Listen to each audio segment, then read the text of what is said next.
Good morning all of you. IRDA చైర్మన్గా విధులు నిర్వర్తిస్తున్నటువంటి Debashish panda యొక్క పదవీ కాలం ముగియడంతో ఆయన స్థానంలో నూతన చైర్మన్గా అజయ్ సేతి నియామకం జరిగింది. ఐఆర్డీఏ చైర్మన్ యొక్క పదవీ కాలం ఎంతంటే 3/65 ఇయర్స్.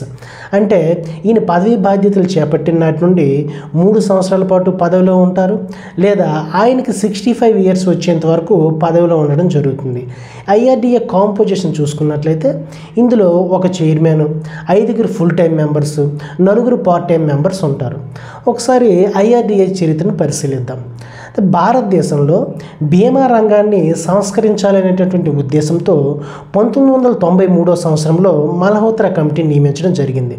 ఈ కమిటీ తన యొక్క నివేదికను 1994లో సమర్పించింది. ఈ కమిటీ యొక్క సిఫార్సుల ఆధారంగానే భారతదేశంలోని బీమా రంగంలో ప్రైవేటు పెట్టుబడి పెట్టుకోవడానికి అవకాశం కల్పించారు. ఈ కమిటీ సిఫార్సుల ఆధారంగానే మనకి 1999 సంవత్సరంలో ఐఆర్డీఏ అనే ఒక సంస్థను ఏర్పాటు చేయడం జరిగింది. ఇది ఒక చట్టబద్ధమైనటువంటి సంస్థ. అంటే పార్లమెంట్ కానీ లేదా రాష్ట్ర శాసనసభలు కానీ ఏదైనా ఒక చట్టాన్ని తీసుకుని వచ్చినట్లయితే ఆ చట్టాన్ని ఆధారంగా చేసుకుని రూపొందించినటువంటి సంస్థే చట్టబద్ధమైనటువంటి సంస్థ. ఆ విధంగా 1999 సంవత్సరంలో పార్లమెంటు ఐఆర్డీఏ యాక్ట్ని తీసుకొచ్చింది. ఇన్సూరెన్స్ రెగ్యులేటరీ డెవలప్మెంట్ అథారిటీ యాక్ట్ని తీసుకొచ్చింది.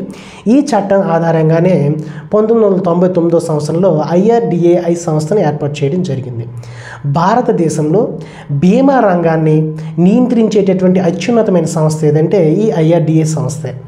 ఇది సాధారణంగా బీమా పాలసీలు తీసుకున్నటువంటి వారి యొక్క ప్రయోజనాలను, అంటే ఎవరైతే ఇన్సూరెన్స్ పాలసీలు తీసుకుంటారో వారి యొక్క ప్రయోజనాలను కాపాడాలనే ఉద్దేశంతో దీన్ని ప్రారంభించడం జరిగింది. దీంతో పాటుగా బీమా పరిశ్రమ రంగంలో పారదర్శకతను, ఆర్థిక దృఢత్వాన్ని మరియు న్యాయపరమైనటువంటి వ్యాపారాన్ని ప్రోత్సహించడానికి ఈ లైఫ్ ఇన్సూరెన్స్ మరియు జనరల్ ఇన్సూరెన్స్ కంపెనీలను పర్యవేక్షించడం జరుగుతుంది. ఈ ఐఆర్డీఏ సంస్థ అనేది ఆర్థిక మంత్రిత్వ శాఖ కింద పనిచేసేటటువంటి ఒక స్వతంత్ర సంస్థ.